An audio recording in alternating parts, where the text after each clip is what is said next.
The Bite Me podcast is coming right up, and it is brought to you every week right here on YouTube by Freedom Boats. It is the best shallow running boat on the water, and there is a model perfect for you. The Chiquita 14, the Eagle 16, the Patriot 18, the Commander 21, the beautiful Warrior like I have 23, or the big boy that runs so shallow, the General 26. Chet Moore and Pooty can customize it however you'd like, and there's a dealer near you, whether it's the Boatyard in Kemah or dealerships in San Antonio, Beaumont, Corpus Christi, Port O'Connor, Houston, and Aransas Pass. Freedom Boats or freedomboatsusa.com.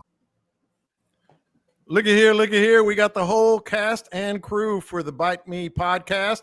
And we'll get to that here very, very shortly. John Lopez here, Captain Scott Null there, Captain Caleb McCumber, soon to be back in his chair. I'm sure he's doing something that has nothing to do with anything.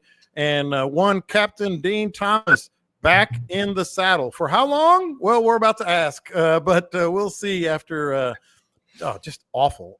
I mean, I do not want to have what you had by any stretch of the imagination. I know you had to have it, and we'll get into that here in just a second, but this is the Bite Me podcast. Got a lot of folks chiming in here already on the live YouTube stream, which we record every Tuesday live on YouTube. And, of course, we post this podcast by about 6 p.m., depending on how much editing I have to do by 6 p.m. on Tuesday evening. But don't forget to subscribe. Podbean, getting a lot of subscribers there, and they're smart people because you can get this podcast wherever you get a podcast, iTunes, Spotify, etc. But Podbean, you can get every episode ever recorded here, and I goes back damn near over 5 years now, which is crazy. But we'll get to that here in a minute because we got some good reviews from AI. Yes, AI and fishing might go together. We'll talk about that here on the Bite Me podcast. And don't forget the Bite Me group page, which is 10,800 strong. And just a little side note, in order to celebrate that, our buddies Tim Stamps and Jason Law went ahead and upped the Bite Me 20 combo code on coastalfishinggear.com to Bite Me 25, just to celebrate the listeners on the group page, so you now get 25% off. But let's get going here. Because tick. I don't know how much time we got here with Captain Dean Thomas. I'm going to start with you. So updates that I've gotten have been via social media, of course. A couple of conversations with you, a couple of texts with you. Somebody did not mute their phone. I'm guessing it's Scott Null because he looks very panicked right now. But Dean, the updates I've gotten have included you and your dad in side-by-side were they wheelchairs or what were they? Walkers, man. Walkers. Yes. Which, I mean, he's been on his for quite a few years now. I've just joined the club. Well, let's get into how you're feeling because it sucks. I know that. Well, yeah, and hopefully mine is temporary. But, and today, man, I mean, this is a test for me. This is the first time I've sat upright in a chair, for what's expected to be about an hour, give or take. Been on the couch, just going absolutely nuts, though. Sitting in this house, no drinking, no smoking. I don't think I'm supposed to cuss. No, we settled that last week. It's a bunch of no nothing. Yeah, going crazy. It is just not my usual lifestyle. Shit, I mean, even when I'm in good state. That's not a real one, though. And man, yeah. And I've been feeling bad for like about a month, ever since, I thought about the comment from the guy with his granddaughter and stuff. And, I'm going to try to change my ways a little bit. You've seen the light. Yeah. I mean, and I get it, man. I get it, because I kind of raised my boys to not talk that way. When we're amongst ourselves, we talk however we want to, of course. But, whenever you're in front of your mama, when you're in front of other people, you kind of tone it down to what is, socially acceptable. Everybody has their own standards. But try to keep it to a higher standard. But yeah, apologize to that guy. We're going to try to change that up. But so today has been 3 weeks since they rebuilt my spine, and I mean, this one was crazy. I mean, 20, 30 years, I lost count of how long I've been dealing with back pain. Injury that took place way back in the old days, and it just got to the point where something had to be done. The short version of the story was they went, cut into my back, cut in from the back, and actually worked on the front of my spine. So if you can imagine how extensive the surgery was to get in there to do what they had to do, disassembled 3 vertebrae, put in discs, little jacks, little screws, pins, and put the whole thing back together. So today is 3 weeks. I've been very impatient. I've had probably better expectations. You know, I keep waiting for something for me to get up out of bed one day and go, okay, I'm good, I'm back. But this one, it's week to week progress. There's no such thing as day to day progress. So today I'm better than I was a week ago. Last week was better than then. And so what was kind of interesting the day, so like, you know, I posted some pictures and kind of contacted you guys the day after surgery, and I was up out of bed. But after further educational and understanding how this works, whenever you get the day after surgery is the best you're going to feel for the next 6 weeks or so. The inflammation hasn't kicked in, the swelling hasn't kicked in, all of the things that you're going to endure through the rehab recovery process hasn't really kicked in then. But a lot of pain medication, and I'm actually to the point now where I'm spreading out the pain medication. I'm spreading out the schedule. I'm trying to go longer in between. And just for the record, I just took a double dose before this show. We're getting a lot of comments about that. I went back to my regularly scheduled dosage to make sure this hour works out okay. Dean's there. He's going to be there in a couple of weeks when we finally get him back out on the water. He's going to be like that knee. You got any of that oxy? You got any of that oxy going? That's what I want. Are the stories true? Is it worth getting hooked on? Man, I don't get the big thrill out of it. I get relief from the pain, but I don't get the thrill of, I mean, it certainly doesn't give me any kind of buzz, any high. I don't get any pleasant feelings off of it. It makes the pain go away. The muscle relaxers are pretty cool. He's on. I mean, if I had, he's on all of it. All of it. If I had to pick one to keep afterwards, it would be the muscle relaxers. The schnozberries taste like schnozberries. I just picture. I mean, they just the thing about the muscle relaxers, man. You know, you can sit and you can watch Gunsmoke for like 6 hours and be entertained. And it's new to you. It's new to you. I've never seen this one. That's right. Look at that guy. I didn't know they made some new ones. Yeah. But those are those ones, they chill me out pretty good. But haven't had a drink since the day I came out of the hospital. I walk past the bar 10 times a day and I glance over there and it's like, man, I wonder what that would be like. But, I remember that. I remember what that was like. I gotta stick. I mean, why wouldn't you like just try it just once though? Like right before bed, where it don't really matter. I don't think it'd be more entertaining to take it like first thing in the morning.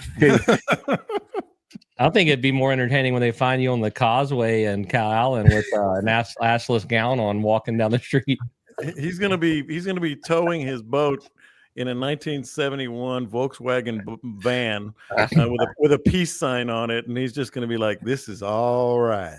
All right. It's all good. It's all good. But there's a light at the end of the tunnel, man. I'm looking at. I go to the doctor. So next Tuesday, I'm going to be absent. Just go ahead on and throw that out there. I got a doctor's appointment next Tuesday to follow up on where I'm at, where we go. And then we have 2 more months. My goal is to be back on the boat by the middle of May. Mm-hmm. Back in business. Well, we'll see, man. I know we're going to get to that because you've got the itch. I've got the itch. Caleb and Scott, last we talked to him, I had not been on the water, so we're going to get updates there. But Scott, you've been through this stuff. I'm assuming you're not addicted to Oxy, but this is, the sitting away from fishing has got to be the worst part. Yeah, and it never fails. The great weather happens when you're laid up like that. But I knew mine was for a lot longer period, and so I just kind of resigned myself to it, and didn't bother me as much that way. Once I just decided, yeah, I'm just going to wait and get this thing right and not screw around and screw the shoulder up. And yeah, we can get the doctor on the podcast. That would be from David. You fish with him, like it's a different surgeon. Different surgeon. Yes, that is the same one. Yeah. The surgeon that did this one, he doesn't fish. I don't know what's wrong with that guy, but how do you trust him? Well, he was recommended by other doctors who do fish, so he got 50% qualifications.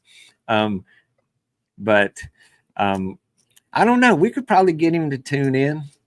Well, he's a cool dude, though, man. He's a good old country boy from up there in Austin, Texas. He's a good guy, but he's, those surgeons, they a different breed of people, man. They live in a whole nother world. I like how they matter of fact everything. All right, so we're gonna go through your back. We're gonna go to the front. We're gonna do this, and they're just like, and I'm like, holy crap! And they just like matter of fact. We're gonna pull your shoulder out. We're gonna do this, and I'm like, oh my gosh, what are you doing? Yeah, we're gonna put these screws and pins and because they do it every day. Come and see me in 3 weeks. Yeah. So we do have a podcast to do. In fact. But actually, I'm going to do this first. I'm going to do this AI thing because it was pretty dang cool. It's a little self-serving, but it's also a little weird. So my brother-in-law, he was texting, and he said he was curious, and he asked AI to list the best saltwater. He's big into AI, so he was just tinkering around. He said, he asked AI to list the best saltwater fishing podcasts, and coming in number 2 on the list was Bite Me, the saltwater fishing podcast. How about that? AI recognizes us. I don't know if I should mention that Salt Strong was number 1 or what, but other ones were Real Deal Fishing, Behind Fishing Lines, and the Tackle Shop. So AI, we're with AI, and there is a topic related to that. But what were you going to say, Dean? How does that? What app did he use? How does he? What AI form of research did he get that answer from? You're too high for us to explain this right now, Dean.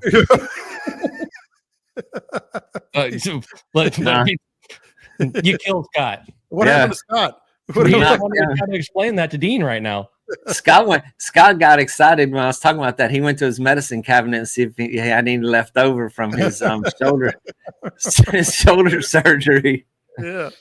Long story short, Dean, you type something into a box and we figured out how to speak to the heavens, and they just tell you everything right back in 30 seconds. So did he use Chat GPT? I mean, do you know if he used the new Chinese one? I think it was the Copilot is what he used, and he said the reason he did it is because then he started messing around like, what can AI do?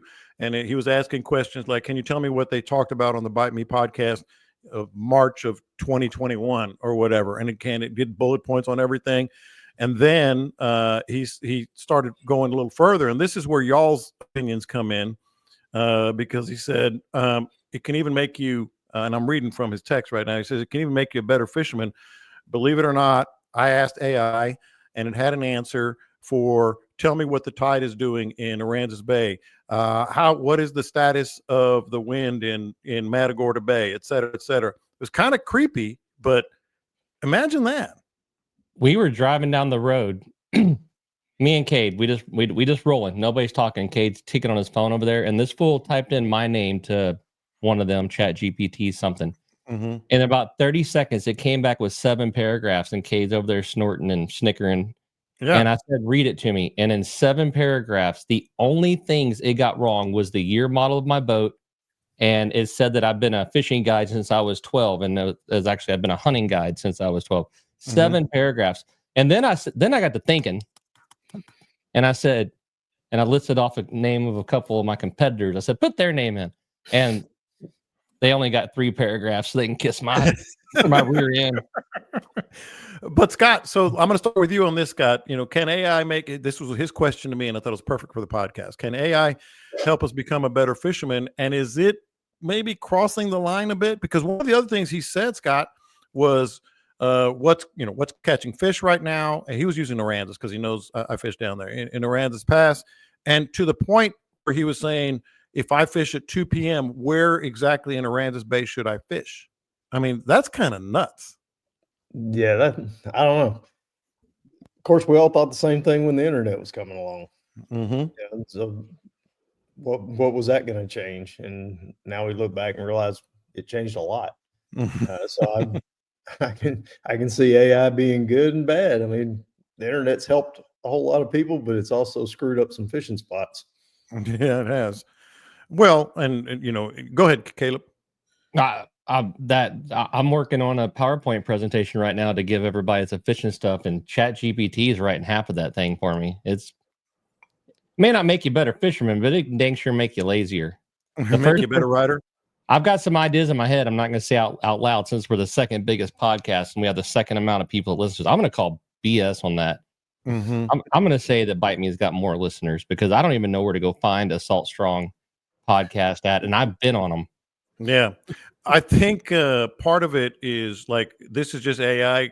What do they filter through the number of members, and Salt Strong has some. And it actually mentioned North Carolina and Florida. What does AI know though? Really? I'll tell you what it does know, because I just typed slow ride guide services into Chat GPT, and man, I think I got more paragraphs than Caleb did. And I also got direct link to my YouTube channel to videos. Yeah. You know what else? Man, I know what I'm going to be doing for the next 7 days. I'm about to help you out. I'm about to help you out because you can the best ones, you can text it and send it to us. We'll have a competition. The best part is just go into Chat GPT and say, make me an image of an otter dressed as a pirate on stormy seas, and it'll spit 4 of them out. And then make his first mate a hedgehog. Dude, me and Jeremy Compton have gotten deep off of those make me pictures of stuff. You're in the right headspace right now for that, Dean. Well, and the thing that I'm looking at, and Scott, you touched on it. Like when the internet first came around, of course, dial up and all that, and we would just go on there for 7 hours and get 3 things that we can now get in the blink of an eye. But now we can use it for obviously anything. From obviously the obvious of like Google Earth and some of the other things. I'm wondering if AI is ever going to be an on the water tool for fishermen. I'm sure it already is. When you start talking about the bass guys, I mean, they're so geeked out on technology. I would imagine they're already using it for various reasons. I mean, it's going to help in some ways. I can see, you're out there and you just start asking it what the weather's going to be. And as AI progresses, I imagine our weather forecasting is going to get more precise, get better. It's a scary thing, though. I mean, when you start looking at what it can do, I mean, it's all, like Camille's in the background. It's just searching data. And that's the thing. We can search all that same stuff. It just takes us I gotta put this down. I got to put this down until this show is over. I'm going to get sidetracked. There's an otter and a pirate at catching a shark. Yes, just like that. Oh God Almighty! I had no idea. The things you learn on this show is just amazing. That's why we're number 1, baby. At least rated number 1. AI says we're number 2, but that's all right. Here's the thing. I mean, Camille's not wrong, Scott, about, it's just searching data right now, but it's so intuitive as well. And that's what kind of got me is when he asked for us, where should I fish on Aransas Bay on Thursday? I think he said, whatever it was. And it gave him like, this is probably the best location for these reasons, et cetera, et cetera. I mean, that's the part that's only going to get more and more advanced. Yeah, it's pulling the information from the internet. So the information is there. Mm-hmm. It's just a faster search than what we can type and what we can come up with. Well, it's pulling the information from the internet, but it also has other, data points. Like it goes straight to the NOAA or even searches pictures of people and comments of where they caught fish and all this other stuff. And it's wild, man. I mean, it's pretty wild where it's going to end up going. And it's just Dean is still searching consolidation of information. Yeah, all at once. Mm-hmm. Wait till the quantum computers start coming along and all that stuff. There's a lot of information out there to go through. Wait till you put on a pair of glasses, look like Scott's wearing, and it runs an entire damn computer in front of you. The screens, the keyboards, and everything are going to be like a thing of the past in 20 years. I mean, we're all old enough, Caleb, I think that includes you, to have watched the Jetsons, the cartoon, the Jetsons. Everything that they could do in the Jetsons, except for flying cars, we can now do, which blows your mind. I mean, like thing they put the dinner into and it popped out cooked. Yep. Well, the big screen with the office, we're doing that, And we have the flying cars. They just don't make that cool sound that they made on the Jetsons. Yeah, this is true too. But anyway, it's I think we're going there, and it's going to be wild. And you see all those guys that are so they have a flying taxi service in Houston. It's like a little drone. It's got the little ducted fans, and it is like 4 people plus the pilot sit in it, and it is ask AI if there's a flying taxi service in Houston. See what it is. John's googling like the wind over here. Yeah, and you're looking for I saw that on some news program when I was up in Houston a couple months ago. All right, so this is why we're proud of what this podcast has become. You guys and myself are on the water all the time, except for the last some days weeks. Some days I'm more proud than others. This has got to be the longest time that all of us, unless Caleb and Scott have been out since last week, that all of us have not been on the waters. Caleb, when was the last time you were out? I was thinking I was out last week, but I think I was out the first part of last week. Mm-hmm. Last week was too stinking pretty, but we had a bunch of stuff. It was Kay's birthday last week or something. It was. Was that? Yeah, you might be the leader in the clubhouse, Scott. Yeah, it's been a bit. The weather was crap, and then when the weather got good, I had stuff I had to get done. Mm-hmm. And we went to the San Bernard CCA, and then the next day the grandkids showed up, so they've been here. Mm-hmm. And things just now got quiet again, and now the wind's blowing 38 gusts into 42 out there. So me and Scott went to that San Bernard thing, and Scott comes back with a drink in one of them big old turbis cups they give you, those things. And he takes a drink. He's like, "Good God, taste this!" And I tasted, and I was like, "I'll be right back." And I think I went through 7 of those, and I haven't had a mixed drink. I'll tell the story at a later time. I haven't had a mixed drink since August or September of 2011, and there's a reason I remember that date, and it's not a legal matter. I'm sure there is. Scott, I went and bought a big one of them TX whiskeys. I think it's like $50, and I was like, "Man, this is gonna be way cheaper than beer." It is not cheaper than beer. Mm-hmm. That when you got baseball practice 3 nights a week, that bottle goes fast. Did you have any either of you have any regrettable impulse buys? Oh boy, Caleb damn near did. Oh, boy. I forgot about that. I sat on my hands during all that. There's a reason they make them drinks like that. Exactly. No, we got the most amazing knife set from the last banquet that we went to. It was badass.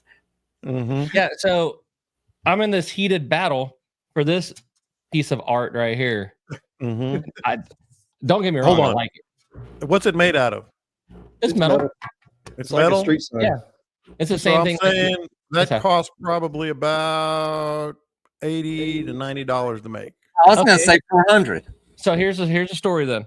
It was in the silent auction, and they had an app where you used your phone, and and nobody was bidding on it because old people didn't know how to use it. Scott couldn't even log in, and we were in a metal building. It wouldn't let me log in. Oh. And so anyway, I see it, and it's for $30. I had no problem logging in the metal building, and so bing, I bid on it, and I'm sitting there and I'm drinking my TXs and 7-Up, and it bing, and it would go up on me. I was like, who would be bidding on this? And I bing and hit it again, and then I look, and Mike Ashworth and Jeremy Davis, they're both side-eyeing me and giggling, and they figured out that I wanted it, and they're running the bid up on me. I ended up paying like $65 for it, and which still I don't mind. But the silent auction ended during the live auction. And whenever I won it, I threw my hands up there and went, woo! And then I hear, ha! And look, and the auctioneer's pointing at me. And I was like, what just happened? And Mike Butler from Anglers Anonymous looks at me and goes, you're winning a trip to Los Sueños right now. I was like, what did I bid? He's like, it's at $3,500. And I was like, oh, dear God. And it was that time in the auction where, you know, it's about somebody's about to get it, and there's like 15 seconds in between each bid. That's the longest 15 seconds of my life, dude. I don't even know what it ended up going for because I blacked out after I got past, like, oh shit. And so, but the even better part is on the auction thing, I've got Larry Higgins' credit card saved on my phone. So whenever I logged in, it was like, you want to use this credit card? I was like, well, heck yes, I want to use this credit card. And, That was a bit. and so I called Larry the next day and like, bro, we were about to have one of those, man, it's going to be a fun story later moments. Best part was Caleb needed a drink, so he left his phone sitting there. Oh, That's no. how drunk he was. He left his phone sitting there open to the app for bidding on the silent auction stuff, sitting next between me and Ashworth. So Scott Caleb bid on everything he wanted to. Hey, but Los Sueños would have been worth every penny. That's where we went Hell last yeah, year. we would all chipped in and went for that one. It would have been a guy's trip. We'd have had to. It would have been a guy's trip. So haven't been on the water in a long time, and of course, you know the way my little pea brain works. You know, I'm talking about scratching that itch after a long time off the water. I haven't been on in going on 4 weeks, which is ridiculous because I sold my boat. I did sell my boat with the boat yard, and I'm getting the new boat, waiting on that.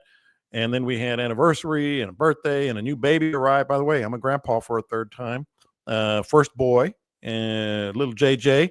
And so I've just been off the water. You guys talked about, we know why Dean's been off the water because he's hitting that oxy. But anyway, we're man, wouldn't it be fun to get all jazzed up and go drive the boat? Yeah, well, I think that's illegal, but that was my freshman and sophomore years of college.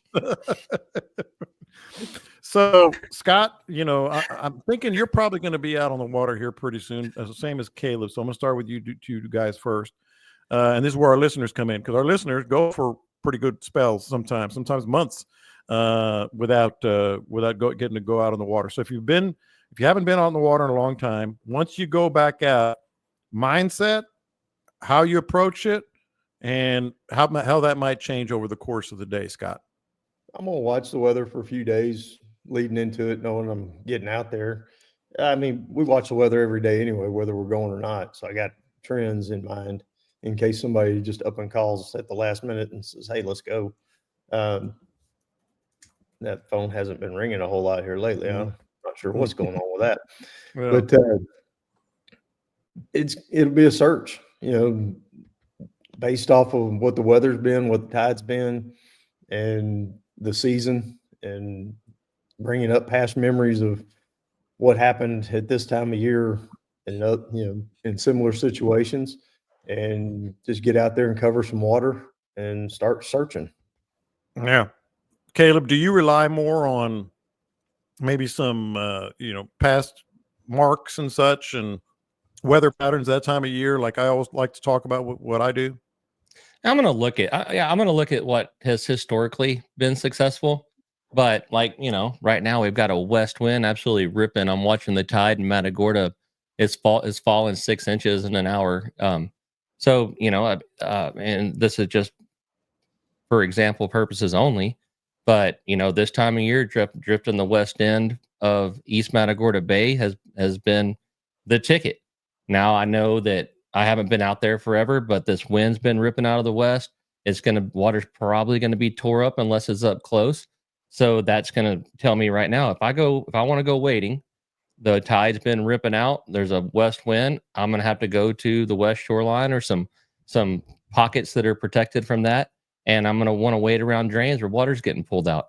The next thought process would be, well, what about the river? Well, it rained a heck of a lot last week, so that river's probably pretty dirty. But if I can get far enough down the intercoastal away from it, again, if I want to fish out of the boat, I can fish drains and stuff on the intercoastal, maybe go into some back lakes if there's any water in them, or fish the channels out in front of them. It's like Scott said, you're looking at something that's been historically good and then working on the the variables that are getting handed to you right now.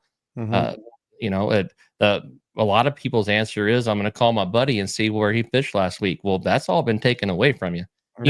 Even if this weather didn't take it away from you, it's been a week. Some fish probably moved on, but it's what has been working, and then take the variables into play. You got to have a plan of some sort before you go out, especially when you're having weather events every 6 days like we are right now. Yeah, that's the thing. And the wind, we're going to get to the wind here in a second. And then there's Dean. Dean, first of all, before you get into this, how are you holding up? Are you still good? I'm good, man. I'm good, man. I'm quite pleased with my current situation. But you're gonna be months, and that's gonna be crazy. Well, so here's what actually the positive side of this is. March and April in Redfish Bay are very tough months. April is my least favorite month of the year to fish. So I'm not having a problem with missing it this year. I usually take a vacation in April to intentionally avoid some of the hellish winds that come with April. But kind of just like what Caleb said, conditions change. You get a front, blows north wind, tide changes for a couple of days. It's very unpredictable. Is March and April. They're very unpredictable. There's a lot of searching every single day. There's no consistent patterns where you get a high. I don't get a high level of confidence whenever I leave out of the marina to where, all right, we're going straight to them. We got this figured out. March and April are very challenging months for Redfish Bay, South Texas. The wind, it can make your life miserable through March and April. And we were kind of spoiled right up until about 2 weeks ago. The last 3 or 4 days here, man, it's blowing. I mean, it's blowing shit around the patio. I saw on the news a big carport, a big gas station carport was lifted off and blew out into the highway. So, I mean, it's pretty crazy out there right now. So unpredictable, very tough March and April. Every single day you're out there trying to figure it out. And then, of course, to the question here, the log books. I don't keep a log book. I know some people that do. They kind of do it as a hobby, as a side thing. When you fish every single day for 20 years, the log book is in your head. There's variables that you follow. You look at the tide, you look at the wind, but I mean, I've never been the one to sit down and go, okay, on this date in 1985, we were catching fish here, here, and here, and figured out how that applied to what I have to do today. Well, so, Scott, you know this. I oversimplify it to his question. I log conditions with a spot, like really just where the wind was blowing, but it doesn't hurt, especially for people who don't go out a lot like you guys. Yeah, I mean, guys are going every weekend, once a weekend or once or twice a month. Yeah, the logbooks help. Also, something else that one of my buddies did, he just started watching. He was watching fishing reports and logging fishing reports, and when he couldn't go out on his own, and just in logging, buddy trips. His buddies telling him that they caught fish such and such, and they gave him some good information. He started doing that, but yeah, that applies way more to the guys who don't get a chance to go out very often. Of course, we're all sitting here saying that, and now none of us have been out in 3 or 4 weeks. But we got to go fishing. We got to change that. But to piggyback on what Dean said about March and April, yeah, I used to guide over in Louisiana in January, February, and I'd bust it, I'd hump it, and I might run 50 trips, 55 trips in those 2 months. Sometimes I'd stay into the 1st of March, and I would just bank it. I mean, really, really hit it hard. And then that gave me the opportunity to come back home and sit out March and April and kind of take a break from it. Because what I found over the years was I'd book some bunch of trips in March, bunch of trips in April. Everybody's getting excited about going fishing. And then more than half of them would get put off. We'd cancel them due to the wind. Poling skiff and 30-mile-an-hour winds just ain't a whole lot of fun. Yeah, the number one way to screw up your books in May and June is to book a bunch of trips in March and April, because all those trips got to be pushed somewhere. Yeah, yeah. Well, I will say, and I've often said this, you guys oftentimes have to go fishing. For people like me and a lot of our listeners, you can pick your spots, and March and April does. I don't want to denigrate it, because it can be really, really good. Because especially this year, everything's been pushed back a little bit. I think March could be pretty good. I really do. If you pick the right days, you know what I mean, Scott? Because we're a month behind, so March could be big trout, big everything. I mean, if you're flexible enough and you can sit and watch and see what's coming up and see what the weather's going to do, that's great. Problem is, we talked about it just last week. There wasn't any wind forecast above 10 miles an hour all the way through the end of the forecast, which would have been this coming Thursday. Now look outside. Yeah. Yeah, it's real hard to book a trip a week in advance. Even 2 or 3 days in advance gets screwed up at times. Well, to be clear, March and April, that's a heck of a time to go catch. If I had 2 months that I've seriously had to go wade for big trout, March and April are those months. Yeah. This month is tailored to the guys that are wade fishermen, and hopefully the guys that have a way to get to that shoreline without crossing big water or have big boats and all of that. You're talking to 3 guys that fish out of the boat a whole heck of a lot. So, I mean, don't feel like the fishing just sucks in March and April. It's just hard to do what we prefer to do. But that translates to Captain Caleb's going to be doing a lot of stinking wading for the next 60 days. Yeah, no, Scott and I have had that conversation a couple of times. Like, if you can pick your spots, it's really good. It is blowing though. We've referenced the wind a lot. Scott talked about the forecast, which went out the window. I mean, this is like I was walking to my truck today after work, and I looked like that guy on the Instagram post that was drunk after the rodeo cook-off and kept trying to go left, but was walking right because like somebody tilted the earth on him like that. So Dean made it to the rodeo cook-off? Yeah, I'm telling. Did any of y'all search Instagram? I think it's at Houston Man, the Houston Man, something like that. This dude was like, he was trying to walk straight toward the bridge over at NRG, and he just kept going right and stumbling and right. Like, he's like, I want to go over there, but my body won't let me go over there. So look at him showing off those stupid pants in the background. Well, beside the stupid pants, see the stupid redneck air conditioner in the window? Yeah. And then that bright spot beside it, which is about a 4-inch opening where I opened the side to let wind blow in. It was about a year ago today, when I blew all the stuff off my wife's wall, and man, when I opened that, I did it again.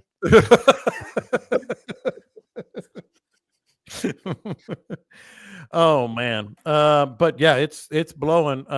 Dean, are you keeping in touch with some of your buddies? I know you don't, Oh yeah, you got a lot of friends, but I know you yeah. What's been going on down there? Oh man, yeah. My guys still text me every day. I mean, my network is still out there. And actually they offered to come and pick my me and my walker up over the weekend. Drew, man, my next door neighbor there, he was fishing. He offered to put my walker on the boat with him. But I mean, there's been, and then I got some guys that kayak fish, the Lighthouse Lakes and Brown and Root regularly, and they're doing pretty good. I mean, the reports have been good up until this wind started blowing. I mean, yeah. I mean, it really started last night. I mean, last night it was raging out there. Today, it's pretty savage again. But leading up to that and over the weekend, Man, Drew did good. He caught some speckled trout along the edges of the flats, and then he moved up on the grass and caught him some redfish. The guys that were kayak fishing, I mean, they were only out a couple hours, and man, they were sending me pictures of beautiful redfish up on the grass. And the tide hasn't been super high. You know, it's just been perfect for like Lighthouse and those places to where it's great for kayak fishing, and none of the big boats can get in there. You know, and it makes sight casting perfect. Tailing fish, spotting fish was really great. But I mean, I was looking at the forecast. The wind's going to come down, you know, Monday or Wednesday, Thursday, later this week. There's a couple days mixed in. Then there's a cold front, and the north wind is supposed to blow, you know, 20 plus miles an hour. So, I mean, it is going to be all over the place. Are you getting people to start your boat and put it in the water? And man, I have not yet. And I even told, I was sitting here telling Carrie, I said, I'm going to go idle around the marina, just inside the marina, just to run the motor. I was on the phone. How did that go over? Well, I was on the phone with somebody, and she was in the background. And I was telling him, I was like, I'm going to go idle around the marina. She's like, no, you're not. And I was like, I said, I need to run the motor. I make up any excuse. I mean, it'll be just fine hanging there. But I told her, I need to go run some gas through the carburetors. And of course, she's gonna got a smart ass answer for everything. She tells me, you know, she says, well, just lower the lift down to the water and turn the motor on. She's like, you don't got to drive it around. And I was like, I tried to explain it don't work like that, but she wasn't having any of that either. Carrie, I think it works like that. It totally works like that. It really does work like that. You're lying to Carrie. You're lying. No, but I even told her, I was like, man, the seat, it's got a great cushion on it. What the hell's the difference between sitting on the couch or sitting on the boat, just going around in circles in the marina? It's not being in the boat, it's getting in the boat. I've already done that too. So we went down to the marina. I've walked down to the pier. I mean, boredom, dude. I mean, I am going nuts in this house, freaking crazy. So Carrie actually offers to take me for a ride. She's like, come on, you want to get out of the house? I'm like, sure. So we go drive around. We go to the marina. Stick your head out of the window like a puppy dog. Just like a damn dog hanging out the window. We drove. I mean, we go down on a boat, close your eyes and pretend you're on a boat. We drive out to Lighthouse Lakes. Man, I go sit there and stare at the water with the little glazed look on my face. But I actually went to the boat, walked down the pier, stepped on the boat, sat in the chair, put a little tear in the corner of my eye for a minute, wiped it off, got over it. But I mean, what the hell? What's the difference? Yeah, well, there is a difference. So I knew Dean when he said, well, you know, it's going to be, what'd you say, late May or whatever before you get back. Yeah, I knew that. I ain't gonna make it. You ain't gonna make it. You ain't gonna make it. So here's the deal. Each of us put, and it's honor system, Dean. It's the honor system. You're gonna have to be honest. I'm gonna put in the private chat right here, and anybody who wants to get in on this. Well, I don't want to take money from. We could do squares. We could do squares. On how many days on the date when I can't take it no more? I just put my guess in the private chat, and we'll each put $20 in the pool. The day that Dean actually does, break doctor's orders and gets out of the boat. Problem is, there's 100 squares. And he ain't making 100 days, so you have to do it by hours. Caleb says April 1st. Hey, March is a long ass month, man. March is a long ass month. I gave you the benefit of the doubt. He's not going to make it out of March. Oh, look, that's funny. Park off. I just read that. You hate to tell me, but my engine doesn't have carburetors. Don't tell Carrie that. Don't tell Carrie that. You got to give that lower unit a good flushing. That's why you got to drive it around, right? Perry says April 1st as well. And Brian says before the end of the month. Shit, I gotta believe my money. I'd be like early March. I'm March 15th. I think something in March is the winner. It could well and be. I don't know. We'll see, man. And I won't look at anybody's number, and I'll let y'all know when I can't take no more. What we need to know is what Carrie's travel schedule is. Oh, so here's good point. Carrie is actually going out of town tomorrow she's only going to be gone 24 hours, going to Houston and back. March 5th. And so I'm going to be left unattended. I'm going to be unsupervised. And I just got all my prescriptions refilled. And man, I'm changing to March 5th. That's it. I just put mine March 5th. You can only bid once. So tomorrow, somebody says. No, he ain't gonna do it tomorrow. I have confidence you'll at least make it through March because you're just in pain. And well, yeah. Depends on what time of day it is. If it's the hour or two after he takes his pills, he's good to go. He's good. Yeah, and I've been fluctuating my schedule because I've been stretching it out, and sometimes I forget if I don't write it down when I took them last, and I kind of make my best guess. I want to see the game warden stop you tomorrow. Oh man, ooh, I don't need that aggravation in my life. That's true. Oh man, let's get another topic in here because this is a. Did you just see the game warden? He's like, "Well, I noticed you were circling the marina 20 times. One circle. And what are these red things hanging out the back? Oh, them my chutes." He's gonna be driving with them. The shootout. Yeah. And you're getting some offers. A lot of people say they're off Thursday, so they can go with you. Yeah, man. I just need a captain. Well, I will put out there that when you are ready, I'll be more than happy to take you out on your boat. So we can I've seen the way you drive. I'm good. I'm extra. No, you're not. I'm extra safe. I'm extra safe. Do you know how much it takes to make my butt pucker? And I cannot help push off of a sandbar right now. Or an engine block. Yeah. Dean, you didn't hear this. You didn't hear this last week unless you were listening. When I sold the Warrior, everything. You remember how we had the prop straightened out? So I told them over at the boat yard, just check everything real good. I want them to make sure the next guy gets, good solid boat, no issues or whatever. So they changed the water pump, all that stuff. He took off the prop and it was all twisted. It was just straight. So I could still run my boat. So I was running my boat for 2-3 months with the prop shaft. It looked like a pretzel, but it was a straight pretzel. And he goes, "Yeah, we might need to change that shaft." I was like, "Yeah, I probably need to go ahead and do that." It was like a straight pretzel. It was a straight pretzel, exactly.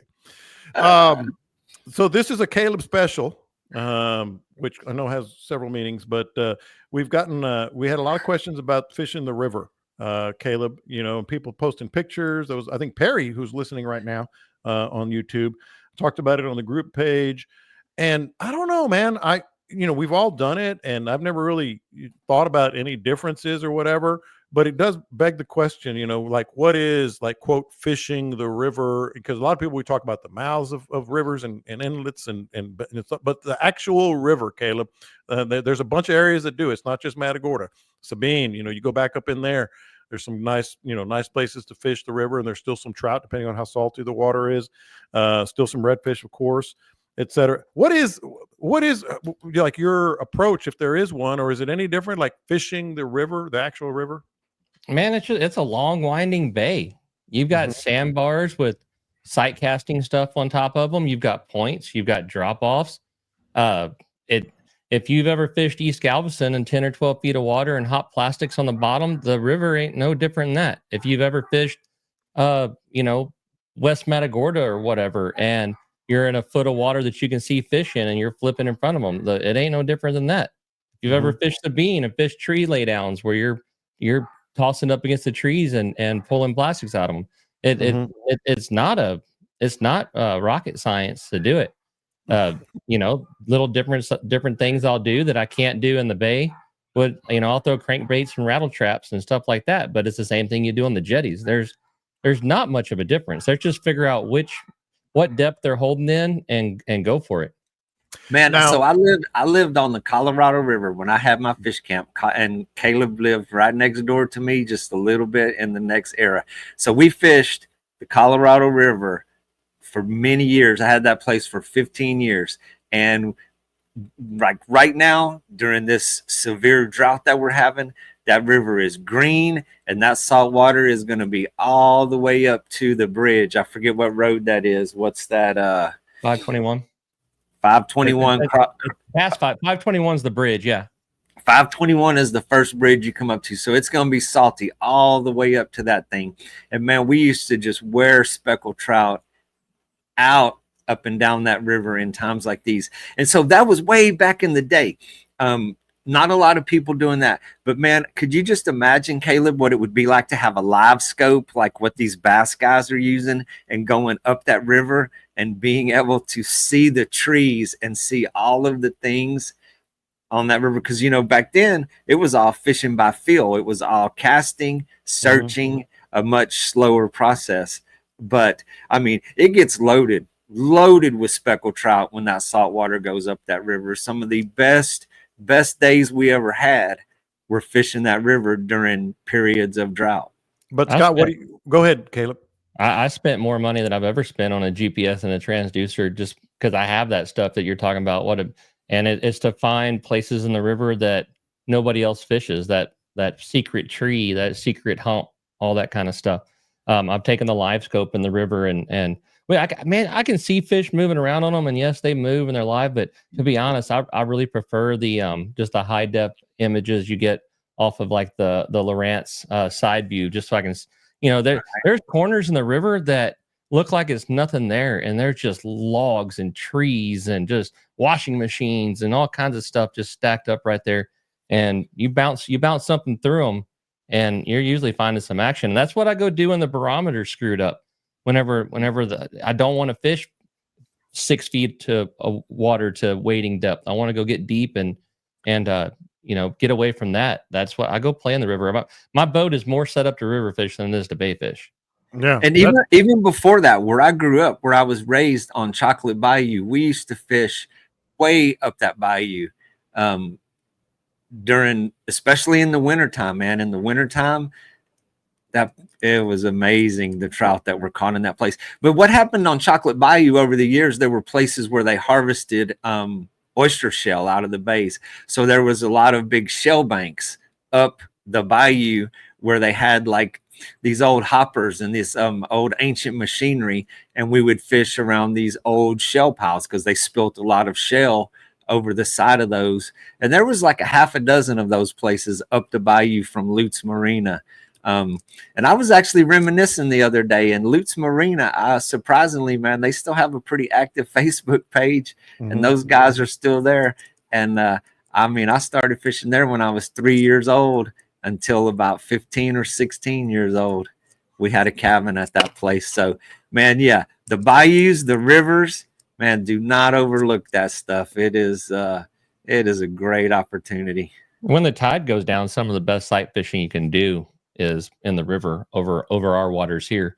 And I want to be really clear though, since he brought it up, the river really isn't very good unless you're in front of Adam Weller's house. His dock particularly is really good to fish in front of. For those who are listening on the podcast, Adam just said, you kind of basically said, "Shh, don't tell everyone. The drugs are talking again. The river sucks. The river sucks. The river sucks." But hey, this is why we're here. And Scott, I want you to add something here in a second, because like it's not, and I'm guilty as anything, and I fished Matagorda for 25 years of just kind of forgetting about it. You know, like, oh, let's go bay fishing. Let's go to the bay. And then you're like, oh, yeah, let's go over to the Colorado. Let's see what's happening over there. But what are you looking for outside of the sonar, as they were talking about? All the attention keeps, is always on the Colorado because it's right there in Matagorda. But you got the Brazos, you got the San Bernard, Chocolate Bayou, Bastrop Bayou. Halls Bayou, all of them. And what I always found was it all depended on structure. fishing the rivers and the bayous was a whole lot more about structure fishing, unless like Caleb was talking about, when the water gets down and it gets really clear in the summertime, you can sight cast really good along the bank. There's usually a drop off and a little ledge, and those reds will cruise right along the edge of it. Mm-hmm. But most of mine was when side scan first came along. My buddy Jason got it on his little beaver tail, and man, we hit the river the first day that he got it and went looking. And we had a lot of places that we fished that we knew, the current looked a little different right there. And that's the other thing. You got to fish the current a little more when you're in the river. And we always had spots that we fished. We didn't know why. We didn't know for sure what was down there. We'd lose a lure or two every now and then, so we knew there was some kind of structure. Mm-hmm. But taking that side scan in there, man, it opened up the whole world to us. And we found even more spots, better places, those sandbars that are around the corners, and they'd have a big drop off on the backside of a sandbar where it washed out. Mm-hmm. There'd be fish just stacked in them. I love fishing the rivers. I don't get to do it, being in Port O'Connor. I don't think of it as much as I should. Well, Port O'Connor, I mean, I've got quite a run to get to the river. Now I've got the Locker River here up in the upper end of the bay, and I fished it, during Redfish Cup tournaments and did really well. It's just such a damn long run for me that I don't do it these days. Dean, what you doing? What happened? Looks like we all think you're loading a bull. What are you doing right now? We just see this. He's going like, what is going on? I was looking at my game cams. You really need to get out, brother. I'm thinking I got 24 hours. I can either go fishing or hunting tomorrow. Well, that dirt road is going to kill you. No, I got the pasture right here off of 188 and 1069. No, that's right. That's right. You sure do. I haven't tried to draw my bow. Oh, Lord. That's Lord almighty. probably off limits. You need to get online and find a Claymore. Probably off limits, you think? Yeah. Before we get to what would Scott do and Caleb and Dean, I know what Dean's going to do, but have they told you anything like in terms of going to be 100%? I mean, is it too early to tell? Are you going to be? No, I mean that the goal. So the before and after when I went and got the staples out of the incision, they put the before and the after images on the screen. Before, bones all jammed together, crooked, smashed. It was a train wreck down there. The after, the bones are in place. There's spaces between everything. The nerves are like swinging in the breeze, no pressure on them. And that was actually the surgeon. He came in afterwards for his victory lap. He's like, yeah, we got them nerves just swinging in the breeze in there. Man, you got a breeze inside you. So outside today. Yeah.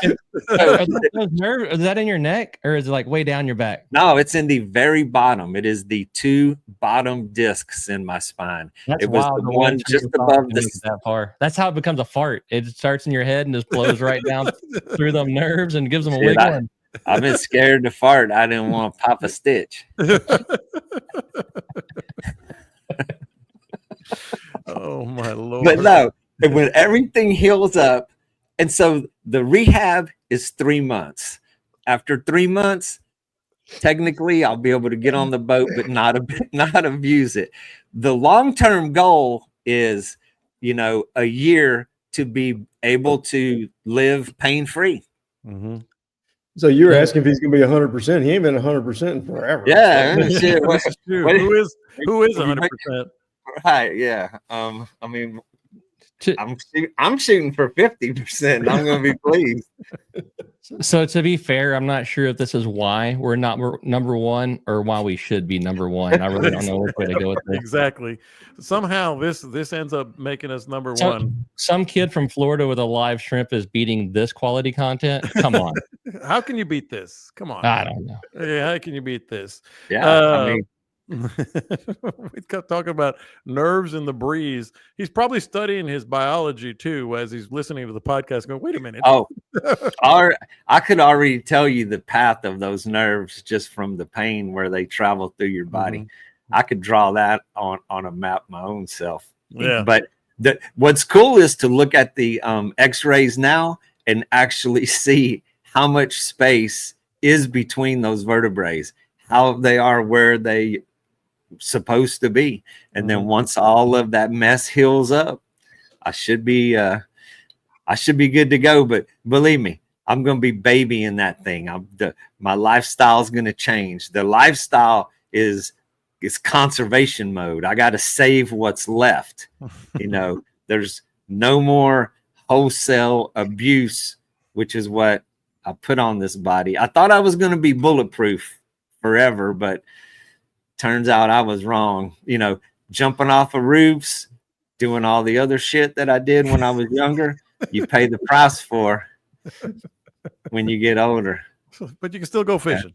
Go fishing. Hey, man, prop my ass up on that chair. I'm good to go, man. Oh, Dean's going to be that guy in a chair. That's right. He's going to be fishing on a chair on the bow of the boat. I got to get my walker down those stairs on that pier, though. All right. What would Scott do? What would Caleb do?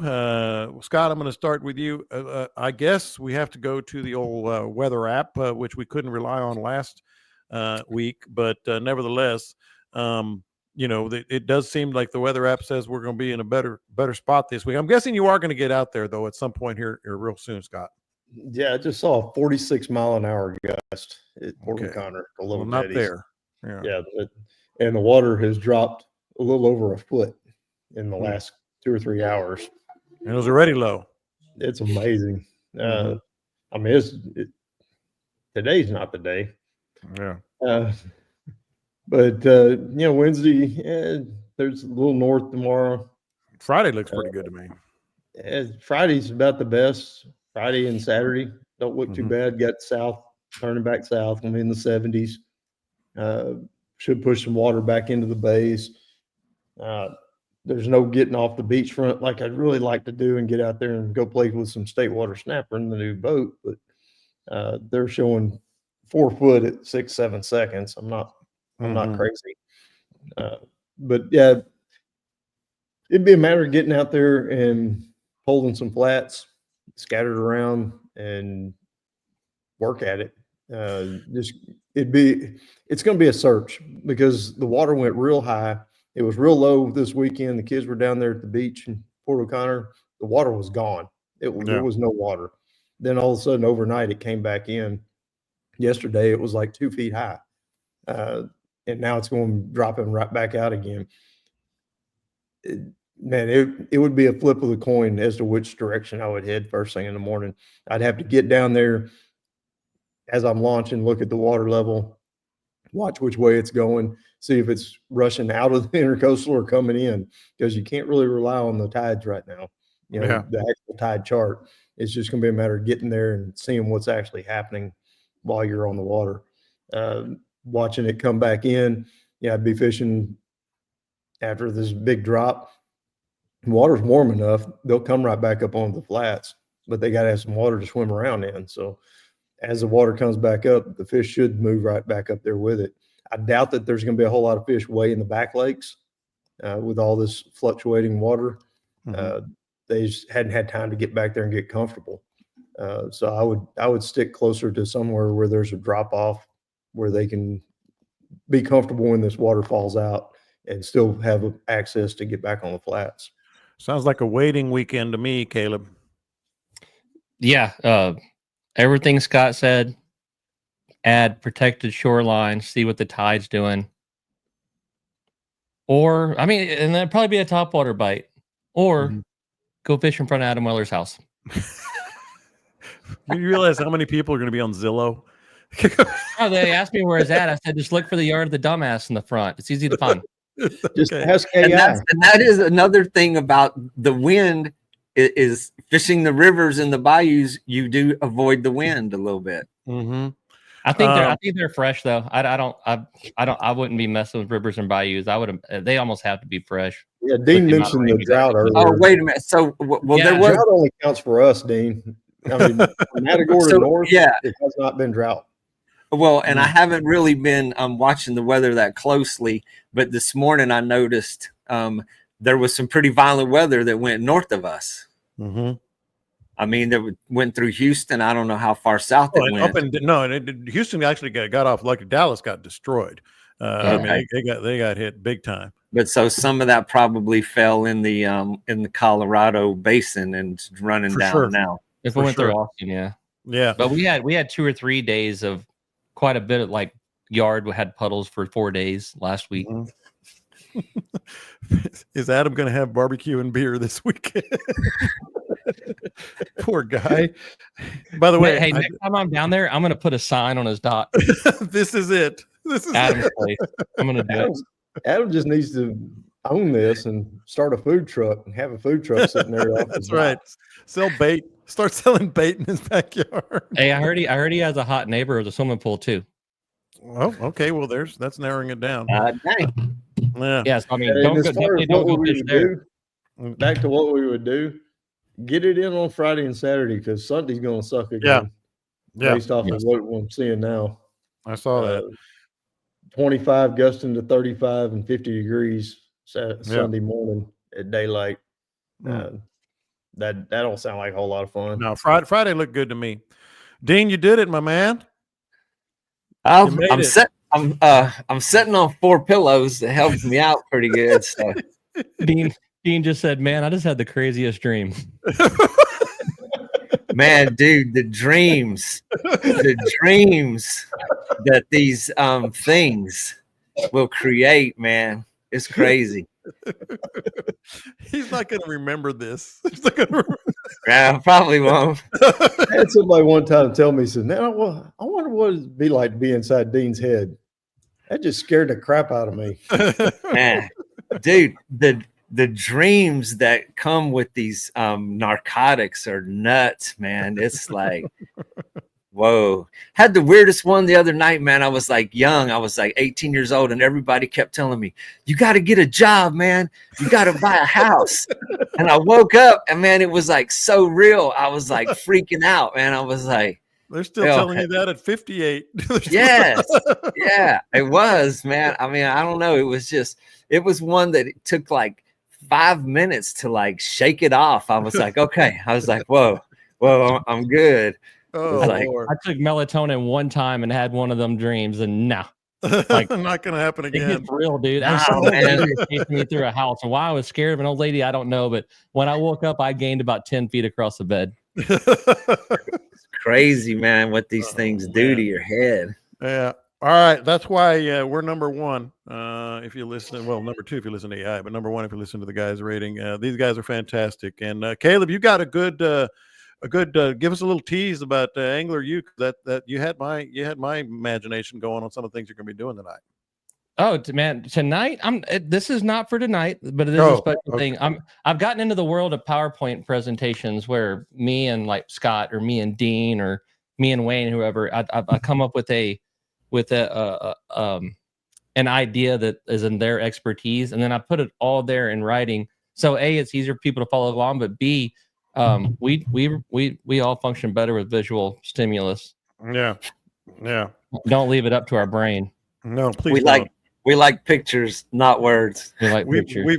We've been seeing the inside of y'all's brains, and we don't want to do that. Got to be visual. All right. Hey, a lot of fun as always, and of course, book these guys. I think Dean will be available in either March 5th or June. Either March 5th or June. March. Hey, I got a late. Me and my buddy's coming down tomorrow. Can you help us out? Yeah, one of those things. Scott, of course. Caleb, of course. Don't forget to subscribe to the podcast. And, of course, we'll be doing this every week. And next week we should have a lot more. We probably will have been on the water a lot more for you guys as well. Until then, you guys have a great week, great weekend. Catch them up. We'll talk to you next time. Man, Dean, I'm real glad that you quit cussing and found Jesus. 'Cause I'm pretty sure that at least briefly you're going to meet him tomorrow.